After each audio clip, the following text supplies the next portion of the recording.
तुम्हाला वाटतं तुम्ही तुमच्या मनाने रील्स पाहतात, पण खरं म्हणजे रील्स तुम्हालाच पाहत आहेत. माझं नाव नेपोलियन हिल आहे आणि आज मी तुम्हाला ती गोष्ट सांगणार आहे, जी तुमच्या आईनेही कधी सांगितली नाही, जी तुमच्या शिक्षकांनी शिकवली नाही आणि जी तुमचे मित्रही जाणत नाहीत. पुढचे काही मिनिटं लक्ष देऊन ऐका, कारण हा व्हिडिओ तुमच्या आयुष्याची दिशा बदलू शकतो. आणि मी हे फक्त मोठ्या मोठ्या शब्दात सांगत नाही, मी हे सांगतोय कारण जे मी तुम्हाला सांगणार आहे ते मी स्वतः अनुभवलं आहे, स्वतः पाहिलं आहे आणि हजारो लोकांच्या आयुष्यात काम करताना पाहिलं आहे. तर बसा, फोन बाजूला ठेवा आणि ऐका.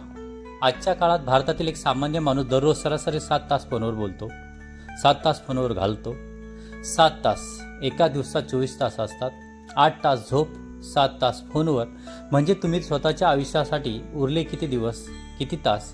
फक्त 9 तास. त्या 9 तासात तुम्हाला खाणं, अंघोळ, काम, अभ्यास आणि कुटुंबासाठी वेळ घालवायचा आहे. आणि मग तुम्ही विचार करता की आयुष्यात पुढे का जात नाही. एक सेकंद थांबा आणि विचार करा.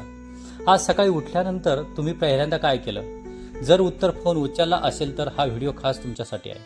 मी तुम्हाला अर्जुनची गोष्ट सांगतो. अर्जुन इलाहाबादमधला 21 वर्षाचा मुलगा आहे. UPSCची तयारी करतोय. घरच्यांपेक्षा अपेक्षा वेगळ्या आहेत. नातेवाईकांचा दबाव आणि स्वतःचं मोठं स्वप्न आहे. रोज सकाळी उठतो आणि ठरवतो आज 5 तास अभ्यास करणार. पुस्तक उघडतो पण 10 मिनिटांनी फोन उचलतो. फक्त एक नोटिफिकेशन पाहायचं होतं. त्या एका नोटिफिकेशनमधून एक रीलमधून 50 रील आणि 1 तास संपतो. रात्री झोपताना त्याला वाटतं आजही काही केलं नाही. तो अपराधीपणा त्याला झोपू देत नाही आणि मग तो पुन्हा रील्स पाहतो, फक्त त्या वेदनेपासून पळण्यासाठी. ही तुमचीही कथा आहे का? आता मी तुम्हाला ती गोष्ट सांगतो जी सोशल मीडिया कंपन्यांनी तुमच्यापासून लपवली आहे. तुमच्या मेंदूमध्ये केमिकल असतं, त्याला म्हणतात डोपामिन. हे आनंदाचं केमिकल आहे. जेव्हा तुम्ही एखादं काम पूर्ण करतात, काहीतरी नवीन शिकता आणि किंवा खास करून कुणाला मनापासून भेटता, तेव्हा डोपामिन तयार होतं. हेच डोपामिन तुम्हाला पुढे जाण्याची ताकद देतं. पण सोशल मीडिया कंपन्यांनी तुमच्या या डोपामिनला सिस्टम हॅक केलं आहे. सिस्टमला पूर्ण हायजॅक केलं आहे. प्रत्येक रील म्हणजे तुमच्या मेंदूला एक छोटासा डोपामिनचा झटका. मग दुसरी, तिसरी रील आणि हळूहळू तुमचा मेंदू त्याचा आदी होतो, अगदी एखाद्या नशेसारखा. इन्फिनिट स्क्रोल अपघाताने तयार केलेलं नाही, ते मुद्दाम बनवलं गेलं आहे. लाल रंगाचं लाईक बटन, नोटिफिकेशनची टिंग आवाज, हे सगळं तुमचा मेंदू स्क्रीनला चिटकवून ठेवण्यासाठी डिझाईन केलं गेलं आहे आणि आपण सगळे त्या जाळ्यात अडकलो आहोत. आता एक महत्त्वाची गोष्ट. 2015 मध्ये एका स्टडीनुसार माणसाची सरासरी अटेन्शन स्पॅन म्हणजे लक्ष केंद्रित ठेवण्याची क्षमता 8 सेकंद होती. गोल्ड फिशची 9 सेकंद असते. म्हणजे आपण माशापेक्षाही कमी लक्ष देऊ शकत होतो.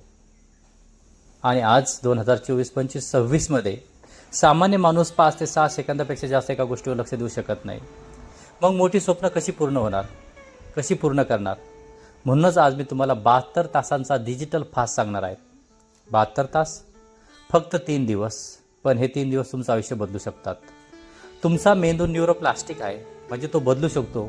नवीन सवयींना मेंदूत नवीन मार्ग तयार होतात आणि जुन्या सवयी सोडल्यावर जुने मार्ग हळूहळू बंद होतात.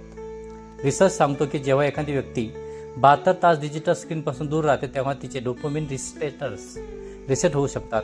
म्हणजे रील्स आणि शॉर्ट व्हिडिओने मेंदू तयार केलेली सवय कमकुवत होऊ लागते आणि मेंदू पुन्हा एकाग्रता, खोल विचार आणि खऱ्या कामाकडे वळतो. पहिला दिवस वादळाचा दिवस असेल. पहिल्या दिवशी तुमचा मेंदू सतत कारणं देईल. कदाचित एखादा महत्त्वाचा कॉल आला असेल, फक्त 5 मिनिटं पाहतो, उद्या सुरू करतो. ही तुमची इच्छा नाही, ही तुमच्या व्यसनाची भाषा आहे. त्या दिवशी काय करायचं? सकाळी उठल्यावर बाहेर जा, आकाश पहा, झाडं पहा, पक्ष्यांचा आवाज ऐका, फोनशिवाय. संध्याकाळी कागद आणि पेन घ्याने तुमची स्वप्न लिहा. ती स्वप्न जी तुम्हाला कुणालाही सांगितली नाहीत. दुसरा दिवस रिकामपणाचा दिवस. दुसऱ्या दिवशी प्रचंड कंटाळा येईल, वाटेल की वेळ जातच नाही. पण हीच ती वेळ असते जेव्हा मेंदू खऱ्या अर्थाने क्रिएटिव्ह बनतो. बोरियत म्हणजे मेंदूचा डिफॉल्ट मोड नेटवर्क सुरू होणे. इथेच मोठ्या आयडिया जन्म घेतात. त्या दिवशी एखादं पुस्तक वाचा. सुरुवातीला मन भटकेल, पण 10-15 मिनिटांनी तुम्हाला जाणवेल की मेंदू शांत होत आहे. आणि त्या दिवशी आईवडिलांशी मनापासून बोला. फक्त एवढं विचारा, आई कशी आहेस? कदाचित तुम्ही खूप दिवसांनी तिच्या चेहऱ्यावर खरं आयुष्य पाहाल. तिसरा दिवस जागृतीचा दिवस असेल. तिसऱ्या दिवशी तुम्ही सकाळी उठाल आणि एकदा वेगळाच हलकेपणा जाणवेल. डोकं स्वच्छ वाटेल, आयुष्याबद्दल स्पष्ट विचार येतील. तुमची स्वप्न पुन्हा जिवंत वाटू लागतील आणि मग एक छोटंसं पाऊल उचला त्या स्वप्नांच्या दिशेने, फक्त एक पाऊल. कारण यशाची सुरुवात इच्छाशक्तीतून होते आणि इच्छाशक्ती तेव्हाच जागी होते जेव्हा मन शांत असते. या 72 तासात तुम्हाला बेचैनी होईल, डोकेदुखी होईल, फोमो वाटेल, पण हे सगळं सामान्य आहे. स्वतःला एक प्रश्न विचारा, मी इतका कमजोर का आहे? की एक फोन माझ्यापेक्षा जास्त शक्तिशाली आहेत? की एक फोन माझ्यापेक्षा जास्त शक्तिशाली आहेत? जर उत्तर नाही असेल तर टिकून राहा. आता पुढचा सिस्टम ऐका. पहिला, सकाळच्या पहिल्या 1 तासात फोन नाही. दररोज 2 तास डीप वर्क. सोशल मीडियासाठी फक्त 20 मिनिटं. झोपण्याचे 1 तास आधी फोन बंद. आठवड्यातून 1 दिवस पूर्ण डिजिटल डिटॉक्स. मित्रांनो, तुमच्यात ताकद आहे, तुमच्यात स्वप्न आहेत आणि तुमची स्वप्न मोठी आहेत, पण ती सगळी रीलच्या खाली दडली आहेत. या देशाला चंद्रयान बनवणारे लोक हवे आहेत. या देशाला ऑलिम्पिक मेडल जिंकणारे लोक हवेत. या देशाला मोठे उद्योग उभे करणारे लोक हवेत आणि ते तुम्ही होऊ शकतात. पण त्याआधी तुमचं मन परत मिळवा. Me think and grow rich यामध्ये लिहिलं होतं, ज्याचा विचार माणूस करू शकतो आणि ज्यावर विश्वास ठेवू शकतो ते तो मिळवू शकतो. पण त्यासाठी आधी तुमचं लक्ष, तुमचं मन, तुमचं वेळ परत मिळवावा लागेल. तर आता प्रश्न एकच आहात, तुम्ही तयार आहात का?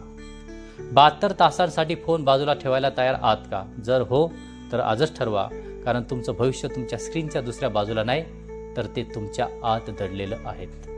अशाच प्रकारच्या नवनवीन व्हिडिओ बघण्यासाठी आमचा चॅनल द मोटिवेशनल गुरुजीला सबस्क्राईब करा, शेअर करा. व्हिडिओ आवडला असेल तर नक्कीच शेअर करा. धन्यवाद.